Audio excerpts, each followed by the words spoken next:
What's up, guys? All right, today I'm going to try and give you the best representation I can, history, timeline of the Manosphere, of basically MGTOW, Red Pill, all of these concepts, where they originated from. Now, there's going to be a lot of disputes about this video because there are a lot of people that don't understand the full history, or they have other pieces of the history. So if you've got some pieces and some stuff you want to fill in for me, go ahead and leave a comment below and let me know what I'm missing here. So I'm going to try to give you the best historical account that I can. Like I said, all history is a matter of interpretation of the people who write the history, so that's going to be the case with my personal bias as well. But like I said, I'm going to try to give you the clearest definition of all of these things in the timeline that I understand.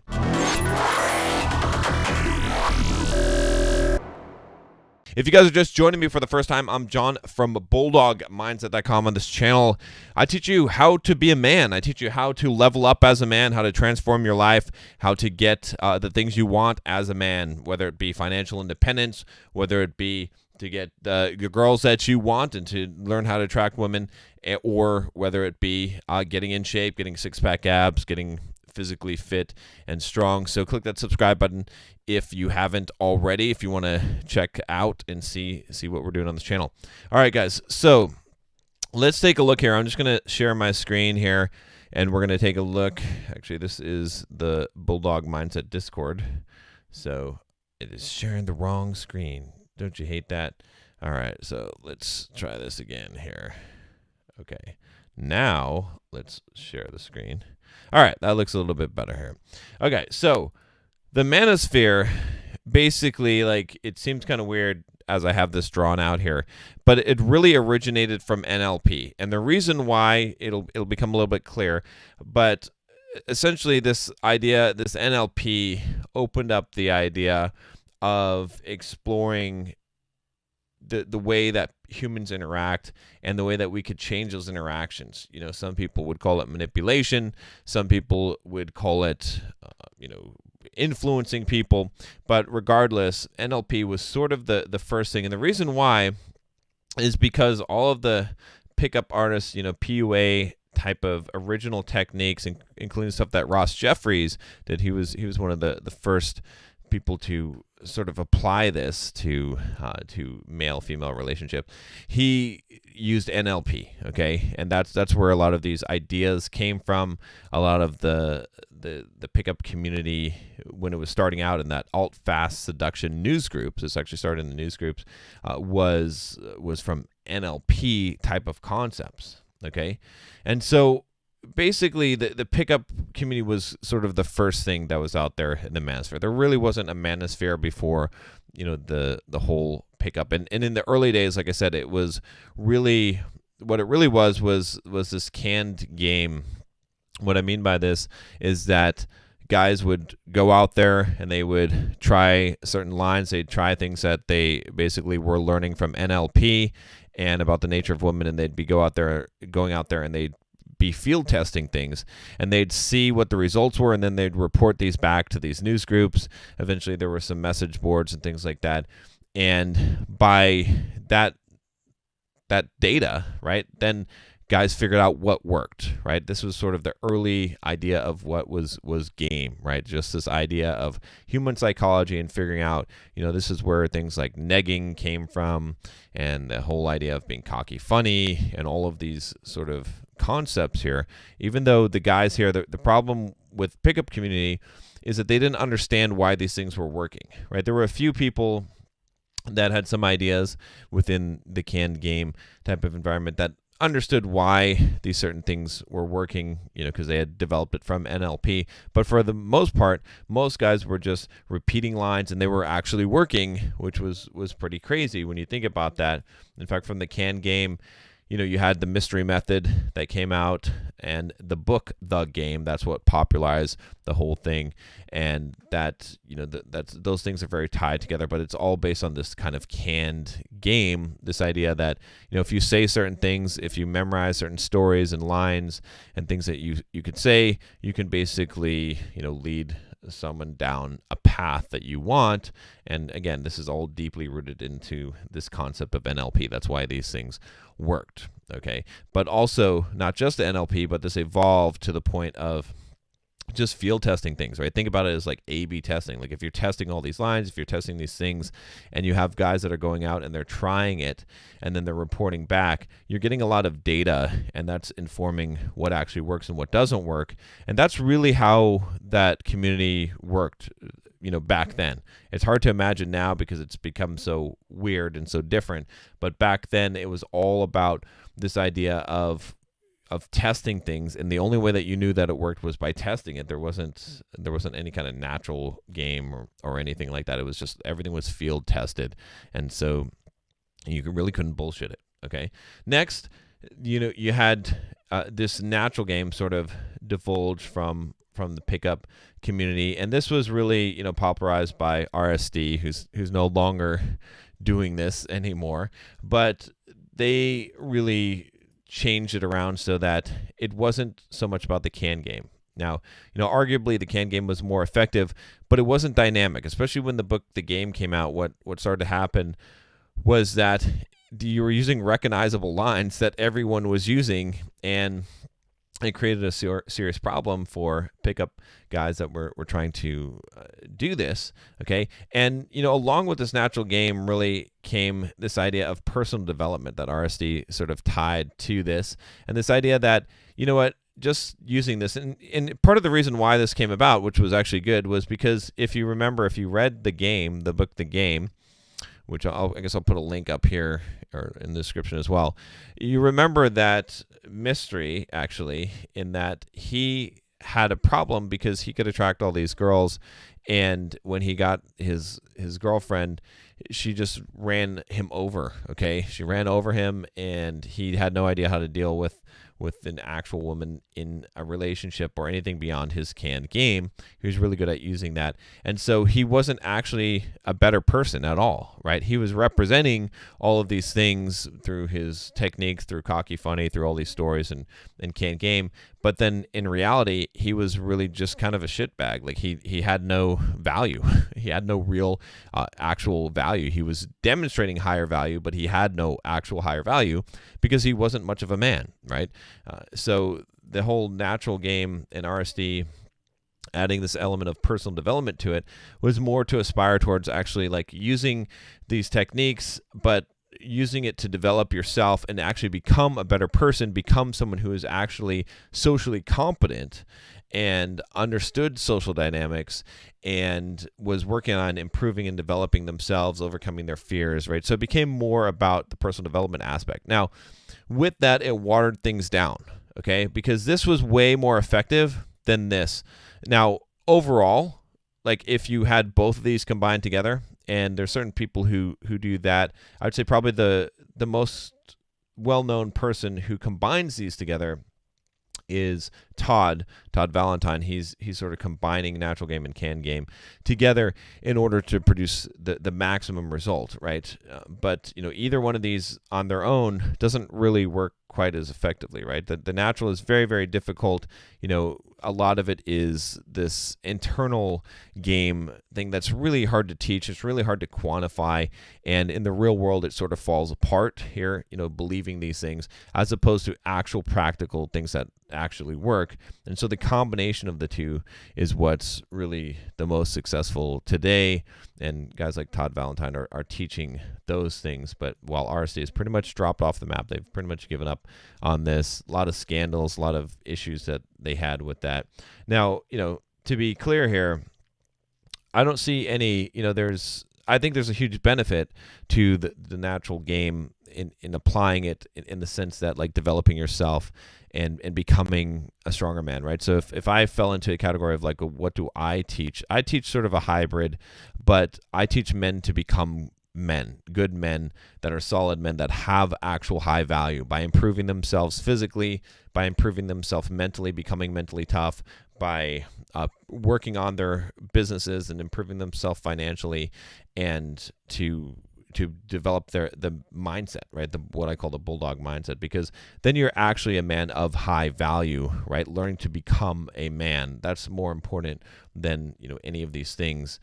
But you still need some technique. You still need to understand the dynamics, just like learning psychology would help you in being a psychologist. The same thing here. So then what happened also, and this is kind of, some of these things were simultaneous, like the can game obviously came off of here first, but as guys were figuring these things out and they're figuring out why did these things work, and they're discovering how women were responding to these things, this whole idea of red pill came out of this. And this was more of the truths of the nature of women. That's where red pill originated, at least in this concept. I know a lot of people say, well, there's financial red pill and there's all of these things. And I agree, but this is where the concept came from. The person who really made this famous was Rollo Tomassi with his book, The Rational Male. And it was never meant to be a cynical view of life. It's just like, okay, these are the actual realities, right? When we look at the studies, when we look at books like Sperm Wars and in books of that nature, we see that evolutionary biology can teach us, and what we've learned from the actual environment, from the real world, is that there are certain mating behaviors, certain nature of women, hypergamy being one of those things, and some of the other things that are make you red pill aware, that you're aware of the game, right? And this was basically contrasted to blue pill, right? Blue pill being the idea that you're still in this fairy tale type of world where you believe the Disney princess storyline, and you're a nice guy and giving flowers and chocolates and basically sacrificing yourself is going to win the heart of a girl. The idea of the kind of concepts that get nice guys put into the friend zone, right? But the red pill was saying, oh no, actually the reality is women tend to like guys that are slightly narcissistic, that might be considered a jerk, that tend to put themselves before other people and are dominant, right? Again, not that all of these things have to be negative attributes, but that's more of the tendency, and so was the recognition of these things. Again, read Rollo Tomassi's book, The Rational Male. I'll put a link here, and I'll put a link in the description if you really want to understand a little bit more about that in depth. Okay, now this is where things splintered off greatly, and this is where a lot of really weird shit happened, okay? So sort of out of this, the first MGTOW came from this. I'll call it MGTOW 1.0. Now, this was not really a bad MGTOW. I was in support of this, men going their own way. When MGTOW 1.0 came out, it was really just a bunch of guys writing about red pill type of things and then saying, you know what, I'm not going to focus so much on this stuff. Instead, I'm just going to focus on building myself. I'm going to focus on improving my career, improving my financial aspects, just choosing to reject society and reject these social norms and the whole fairy tale princess storyline. And instead, I'm just going to literally go my own way, and I'm going to do what I want to do as a man. Fuck political correctness, fuck social norms, fuck all these things. I'm just going to do, what suits me as a man. Now, it didn't involve rejection of women. It didn't involve completely avoiding relationships, although some guys tended to do that. But it involved changing the focus instead of being on women and game and all this stupid shit to being just the person that you want to be and living your life, and fuck society and fuck all of the stuff that we're supposed to do in political correctness. Okay. Now, this evolved into what I am against, which is the MGTOW 2.0. This is what we see on YouTube today. This is the ones that I make the videos about, and this is the guys that completely, call me cucks and simps. And you can check out my YouTube videos if you search on MGTOW, and you can see that these guys are just pathetic, okay? Because what happened here was you had guys that actually had a point and were actually improving themselves, and then you had a lot of complainers and whiners and guys that would be considered incel, which we'll talk about in a bit here in this MGTOW 2.0, where they no longer were about improving themselves, even though they pretended. They completely rejected women. They it favored sex dolls and actually promote sex dolls currently, okay? And it's really the victim mindset, right? This was more of an empowerment mindset, but this became the victim mindset where they're like, okay, the society and women and all these things, they did shit to me, and fuck these guys. I'm just going to complain all the time and not really improve my life, okay? And it's become very much like a cult, right? Because this philosophy is really just being echoed over and over again. And there's some, it basically is split into like the angry guys that have gone through divorce and have had bad experiences, right? And these guys actually have some legitimate gripes, and then a bunch of young kids that are just joining this because they can't thrive, they can't get laid, and so they're grouping up with these old men that are bitter, and it's just a bad combination, and it has become less of a philosophy and more of a community, and it's not good. Okay, so anyway, that's where that came from. All right, then we had the black pill. So one of the things you can do when you learn about the red pill, right, is, you can go over here to MGTOW 2.0 and get really super angry about this and try to, use this reality to say how bad women are and be, basically an anti-feminist, right? That's what the MGTOW become. You can be sort of awoken here, and you can be like, okay, well, that's how it is, so I'm just going to I'm going to play my own game over here. Fuck this. I don't need to play this game.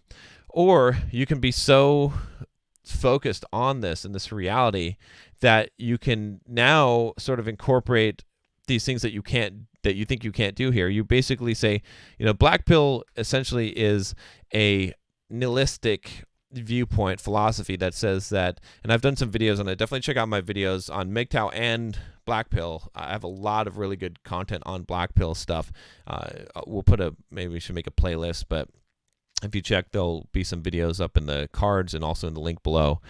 But what it basically says is that women, they basically take this and they make the worst interpretation of this. So black pill guys say, okay, women only care about looks. They only care about looks, money, and status. Okay, which status is true, but they basically have making it so that unless you have really good looks, then you have no chance here. That this is all bullshit and that it doesn't work, and that women are only interested in guys that look really good, and they're looking at the science of this. They're looking at the facial structures. They're basically finding reasons, excuses why they can't succeed, and they're calling it reality. They're saying that they're the only people facing the truth. Okay, and again, like I said, it's a very destructive philosophy because it's untrue, and it basically paints a very dark picture. You might as well just kill yourself, right? One of the jokes in the black pill community is about roping yourself, about killing yourself. Literally, they talk. This is part of their vocabulary. From that really came, the incel group. So these are related, but they're not quite the same. So the black pill guys said, the world is shit. Women are shit. They only care about guys that are good looking, these chads, and they rate guys as normies or low tier or basically incel, and this whole kind of I'm gonna just accept the reality and it sucks and I should just do something like play video games and just keep on analyzing how this is. But I'm going to, almost like MGTOW, like do my own thing. Incel guys got upset about it and angry and somewhat militant, right? A lot of the shootings that we've had, mass shootings, have come from incel guys, okay? Like Elliot Rodgers and guys that self-identified with this group. And incel means involuntary celibate. So these guys kind of spawned off of the black pill and said, we're angry about this. We're upset. We're not just going to accept this reality. They still believe the black pill type of things, but they're like, it's not fair, right? They're a little bit more like the MGTOW 2.0 guys. In fact, there's quite an overlap between these two groups, right? It's just one of them calls themselves MGTOW. The other one calls himself incel. But they're angry. They're upset. They are, really, really pretty nasty here, right? Whereas the black pill guys are just kind of just despondent and just accepting like that reality sucks for them and their life is horrible. These guys are like, it's not fair, and they're upset and they want to do something about it. Okay. Now, the next branch here came the men's right activists, and this really came before, maybe around the same time as the MGTOW. They were kind of very related initially, but the MRA, men's right activists, are more guys that are just trying to pursue legal action, change the court systems, change the family court systems, really stand up for men's rights. You can think of them as sort of the early feminists in the feminist movement, but they are, trying to take legal action and change things, change society, right?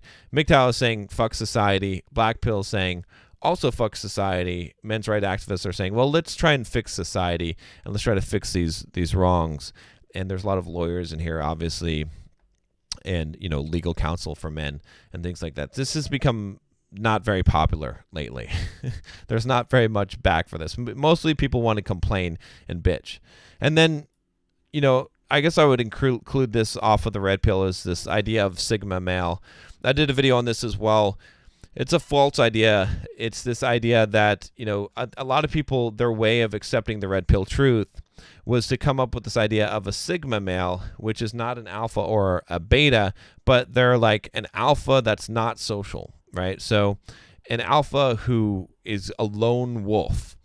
And they use a lot of examples from television and characters like James Bond or something like that, but it's not true. This whole Sigma male thing is basically incels in denial, okay? Or guys that cannot get laid and cannot understand or utilize the PUA techniques, but they're trying to say, well, it's because I don't want to. Okay, so they're in a different kind of denial. Just like I guess some of the MGTOW guys are also in denial, right? They're like, well, I'm just writing off women. It's that they can't get women, so that's why they're writing them off. But it's the same thing with Sigma male. They're now trying to like prop up this idea that being introverted is alpha. This is their alpha introvert way of saying that. But again, it's a denial of reality, right? The black pill guys would rip them a new one and giving them the reality of the situation. And yeah. So anyway, that's sort of the short history of it. There's probably some other branches and stuff that I've missed out on here. I didn't include things like purple pill and white pill and things like that I didn't really feel are the core of this. And I will say this, guys. So as far as where do I stand on all this and why am I making this video? I'll tell you that, what is the correct philosophy is it's really, I would say, red pill, right? Just understanding, just awareness of the nature of women and the nature of men as well, right? Just then awareness of what reality is, not being blue pilled, not accepting a false reality, not being black pilled and like thinking that everything is so bad because it's not so bad. And realizing that really, as a guy, the most important thing you can do is focus on being a good man. Or not necessarily a good man, but focus on being the best man that you possibly can, which means some of the MGTOW kind of philosophy of going after improving yourself and developing yourself financially and working on yourself. But it also involves learning some of the game stuff and the dynamics of game, because you want to be, socially adaptable. You want to have social skills. So you have to develop those social skills as well, because they're going to come in useful. And now if you're a high quality man who has high status, which is the primary factor that women are attracted to, and you have developed some social skills, so you know how to use your status and some of the money that you've acquired, you're going to have the most success. That by far, you're going to have the most success, and you're not going to be carrying a chip on your shoulder. So if I had to advise you on what to do, it would be subscribe to this channel, because that's what we're about, is developing the Bulldog Mindset, right? Basically getting rid of the victim mindset, developing yourself in all areas, right? That's why on this channel I focus on the physical, I focus on the mental and the mindset, I focus on financial and building a business and becoming financially free, and I focus on the dating and the relationships, because you have to understand some game and you have to understand some of those things, okay, in order to be really successful as a man. So guys, if you want to join a group of guys that are doing this, I just showed you my Discord here, but I do have a private men's membership group where you can join us. It's called the Bulldog Mindset membership. Go ahead and click the link below and you can check it out. There's a $7 trial. You can try for the first month and see. We have a huge community of guys, over 500, that are looking to improve themselves, develop themselves, that are discussing these type of things and doing some crazy shit. I mean, we've done some awesome stuff. Some people who have joined the group have never run a day in their life, and they're running marathons now. I myself, I'm running an ultra marathon, which was something I never thought I'd do, but part of it is because the group, it inspired me, the guys in there. So yeah, so check it out if you get a chance. We'd love to have you join us, and we're always debating and discussing these type of things because I think it's important to have an open debate. One of the things that I've really disliked about the environments here, because I've come on, I've basically interviewed people from all of these areas, and I have been on podcasts or YouTube channels from all these areas. And when I've gone on to like a lot of the Black Pill or MGTOW 2.0 or Incel channels, I have basically found that people are not willing to open up and debate and actually discuss things. They just have their mindset and their philosophy, and they use name calling and stupid stuff in order to avoid actually really debating and actually trying to find the truth. So that's one of the things that I really pride in the Bulldog Mindset community, is we are all about finding the truth and having these discussions, and we're not, no one's viewpoint is going to be shut down. If you have a completely opposite viewpoint, that's fine. You can have a completely opposite viewpoint than me, and I want you to express it, and I want to get into a dialogue with you. And that's how we make improvements. That's how, again, if we go back to, the way that this came about and there was success in figuring these things out, even figuring out the important red pill truths, was through this, right? There was a lot of dialogue, a lot of discussion happening, a lot of theories that were being tested and tried out. And from that, this kind of red pill knowledge that everything else is based off of was derived. And that was when we had an open community of discussion, which we've lost today. So anyway, guys, go check it out. Click the link below if you want to join up and try Bulldog Mindset. Get in there and improve yourself. And there's a whole bunch of features to joining. You get weekly lessons on all of these things. I teach you everything I know about building a business, and I've built multiple businesses, made millions of dollars in real estate and business. I teach you everything I know about working out and lifting and getting in shape, getting six-pack abs, all those type of things, and then a lot of dating and coaching and advice as well there. If you're feeling like you're in one of these camps here, I think getting the actual truth can really help you a lot, and you'll have a lot more success in life. So, all right, guys, that's it. That's all I have for you today. Make sure you click the subscribe button, and take care.